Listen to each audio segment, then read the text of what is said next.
अपने हृदय में विराजमान श्री गुरु महाराज जी का ध्यान करते हुए बड़े प्रेम सहित बोलिए जयकारा बोल मेरे श्री गुरु महाराज की जय।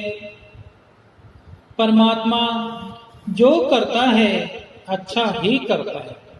एक कहानी है, एक अमीर व्यक्ति समुद्र के किनारे रहता था। उसने घूमने के लिए अलग से एक नाव रखी हुई थी। छुट्टी के दिन वह उस नाव को लेकर अकेले समुद्र की सैर करने निकल पड़ा। वह समुद्र में थोड़ा आगे पहुंचा ही था कि अचानक एक जोरदार तूफान आ गया। उसकी नाव डगमगा गई और वह समुद्र में गिर गया, लेकिन लाइफ जैकेट के साथ समुद्र में तैरता रहा। जब तूफान शांत हुआ तब वह तैरता तैरता एक टापू के पास जाकर पहुंचा, मगर वहां पर कोई भी नहीं था।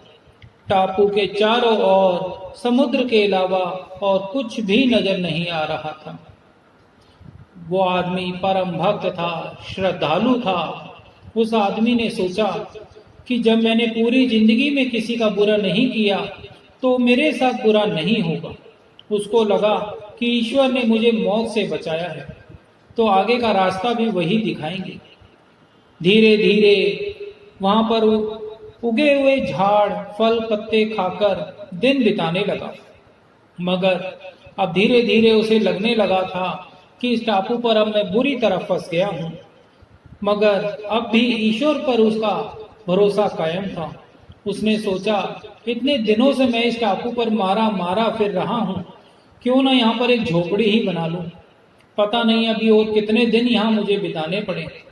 पूरे दिन लकड़ियां और पत्ते इकट्ठे कर उसने झोपड़ी बनानी शुरू की। रात होते होते उसकी झोपड़ी बनकर तैयार हो गई थी। अभी वह झोपड़ी के बाहर खड़ा होकर उसे देखते हुए सोच रहा था कि आज से मैं झोपड़ी में सोऊंगा, अब मैं आराम से यहाँ पर रहूंगा। मगर अचानक से मौसम बदला और बिजली जोर जोर से कड़कने लगी और एक बिजली उसकी झोपड़ी पर गिर गई और उसकी देखते ही देखते झोपड़ी जलकर खाक हो गई। यह देखकर वह व्यक्ति टूट गया, रोने लगा, गिड़गिड़ाने लगा।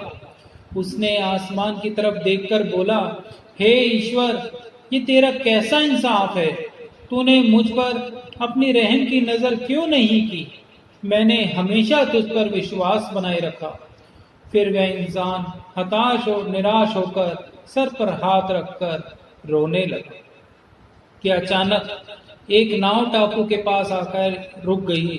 नाव से उतरकर दो आदमी बाहर आए और बोले कि हम तुम्हें ही बचाने आए हैं। दूर से इस वीरान टापू में जलती हुई झोपड़ी देखी तो लगा कि कोई उस टापू पर मुसीबत में है। अगर तुम अपनी झोपड़ी नहीं जलाते तो हमें तो पता ही नहीं चलता कि इस टापू पर कोई है, क्योंकि इस टापू से थोड़ी दूर एक बोट पहाड़ से टकराकर चूर चूर हो गई थी। हमने सोचा कि जो भी व्यक्ति उस पर होगा वो मर गया हो। उस आदमी की आंखों में आंसुओं की बौछार हो गई, आंसू गिरने लगे। उसने ईश्वर से माफी मांगी और बोला कि हे ईश्वर, मुझे क्या पता था कि तूने मुझे बचाने के लिए ही मेरी वो नाव भी तोड़ डाली और मुझे ही बचाने के लिए मेरी झोपड़ी भी जलाई थी।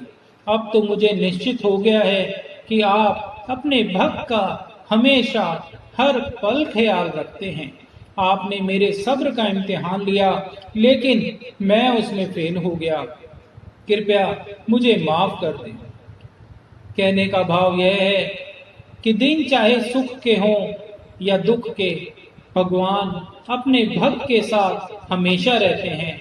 हाँ, हम एक बार ईश्वर से रूठ सकते हैं, लेकिन ईश्वर हमसे कभी नहीं रूठते। वे हमेशा ही अच्छा करते हैं।